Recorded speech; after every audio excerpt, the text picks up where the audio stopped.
यह कहानी एक छोटे गांव की है जहां कच्चे रास्ते, मिट्टी के घर और लोगों की जिंदगी मेहनत से चलती थी। इसी गांव में रहता था एक बेहद ही ईमानदार और मेहनती किसान। रमेश के पास बहुत जमीन नहीं थी, लेकिन उसके पास था पसीने से सिंचा हुआ हौसला। उसके परिवार में थे उसकी पत्नी सीता, उसका बेटा मोहन और बेटी गुड़िया। रमेश रोज सुबह सूरज निकलने से पहले उठ जाता, कंधे पे कुदाल लिए हुए और अपने खेत की ओर निकल पड़ता। मन में एक ही सोच, आज खेत और अच्छा करना है। मिट्टी माँ है। अगर आज मैं इसे समय दूंगा तो कल यह हमें भूखा नहीं रहने देगी। सीता घर पर बच्चों को संभालती, खुद कम खाती लेकिन बच्चों को भरपेट। भगवान बस इतना दे दो कि बच्चों की पढ़ाई ना रुके। पर जीवन इतना आसान नहीं होता। एक साल बारिश बहुत कम हुई, फसल सूखने लगी, घर में अनाज कम होने लगा। गांव के कई किसान हिम्मत हार गए, कुछ ने तो जमीन बेच दी और कुछ शहर चले गए। रमेश दुखी मन से, मेहनत तो पूरी की थी, पर फिर भी भगवान नाराज हो गए। कभी बारिश नहीं होती तो कभी बारिश की वजह से फसलें खराब हो जाती हैं। भगवान पता नहीं गरीबों के साथ क्या करेंगे। एक शाम रमेश थका हुआ खेत से लौट रहा था। उसने रास्ते में देखा कि एक बूढ़ी माँ बरगद के पेड़ के नीचे बैठी थी। उसका चेहरा शांत और आंखों में गहराई और करुणा थी। बूढ़ी माँ ने पूछा, क्या बात है बेटा, तुम थके लग रहे हो। तुम्हारा चेहरा भी बहुत मुरझाया हुआ है। ऐसी कौन सी समस्या है जिसके लिए तुम परेशान लग रहे हो? थकान शरीर की नहीं बल्कि मन की है माँ। रमेश पहली बार किसी अजनबी से अपने दिल का दर्द कहने लगा।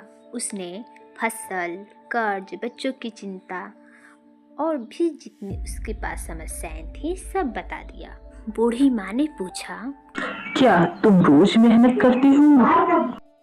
हाँ माँ, पूरे लगन से, दिल से दिन भर अपने खेतों में मेहनत से काम करता हूँ। बूढ़ी माँ मुस्कुराते हुए, तो फिर डर कैसा? मेहनत कभी खाली नहीं जाती, फल देर से ही सही पर मिलता जरूर है। तुम इसी तरह अपने खेतों में मेहनत से काम करो, फल एक दिन तुम्हें अवश्य मिलेगा। बूढ़ी माँ ने रमेश को एक छोटी सी सीख दी। बेटा, 3 बातों को हमेशा याद रखना। पहला, मेहनत पर भरोसा। दूसरा, समय का सम्मान। और तीसरा, धैर्य। अगर ये तीनों साथ हो तो गरीबी रास्ता छोड़ देती है। बूढ़ी माँ की ये बातें सुनकर रमेश के मन को कुछ शांति मिली। वह बूढ़ी माँ को धन्यवाद कर अपने घर की ओर चल दिया। रमेश के मन को शांति मिली। वह रोज बूढ़ी माँ से मिलने के लिए आने लगा। जब वह खेत पर जाता तो बूढ़ी माँ से मिलकर ही जाता। उसने बूढ़ी माँ से पानी बचाने की, मन को और मजबूत करने की, अपने परिवार को चलाने की, दूसरों की मदद करने की इत्यादि बातें सीखी। कुछ महीनों बाद रमेश ने फसल बदली, मिश्रित खेती शुरू की और उस बूढ़ी माँ के बातों पर अमल किया। इस बार उसकी खेती पहले की अपेक्षा बहुत अच्छी हुई थी, क्योंकि इस बार समय पे बारिश भी हुआ था। रमेश पानी को देखकर बहुत खुश हुआ और भगवान को धन्यवाद करने लगा, क्योंकि उसके फसलों के लिए ये पानी की बहुत ज़्यादा आवश्यकता थी। पानी को देखकर रमेश के साथ उसका पूरा परिवार सड़क पर ही झूमने लगा। वो बहुत खुश थे और भगवान को धन्यवाद कर रहे थे।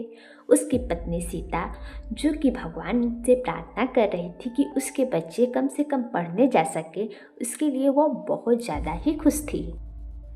कटाई का समय आया।